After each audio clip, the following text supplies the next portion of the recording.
നമസ്കാരം, ഞാൻ ഡോക്ടർ അഞ്ജലി. ഇന്നൊരു സിമ്പിൾ ആയിട്ടുള്ള ഒരു കാര്യം പറയാനായിട്ടാണ് വന്നിരിക്കുന്നത്.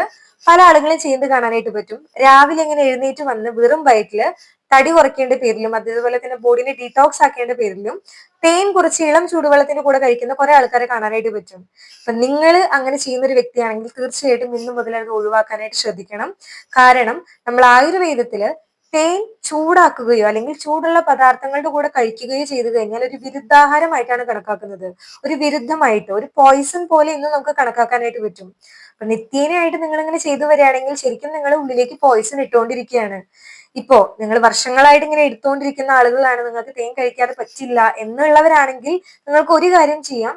നോർമൽ ആയിട്ടുള്ള വെള്ളം അല്ലെങ്കിൽ ചൂടുള്ള വെള്ളം ചൂടാറിയതിന് ശേഷം അതിന്റെ കൂടെ മിക്സ് ചെയ്ത് കഴിക്കാം. പക്ഷെ ഒരിക്കലും നിങ്ങൾ ചൂടുള്ള പദാർത്ഥങ്ങളുടെ ചൂടാക്കിയിട്ടോ ചൂടുള്ള വെള്ളത്തിന്റെ കൂടെയോ കഴിക്കാതിരിക്കുക. തീർച്ചയായിട്ടും ഇന്നു മുതലേ അത് സ്റ്റോപ്പ് ചെയ്യാനായിട്ട് നിങ്ങൾ ശ്രദ്ധിക്കണം. നിങ്ങളുടെ കൂടെയുള്ള ആരെങ്കിലും ഇത് ചെയ്തു വരുന്നവരാണെങ്കിൽ ഈ ഒരു വീഡിയോ തീർച്ചയായിട്ടും അവർക്ക് ഷെയർ ചെയ്ത് കൊടുക്കുക. സോ എല്ലാവർക്കും മനസ്സിലായെന്ന് വിചാരിക്കുകയാണ്. Stay healthy.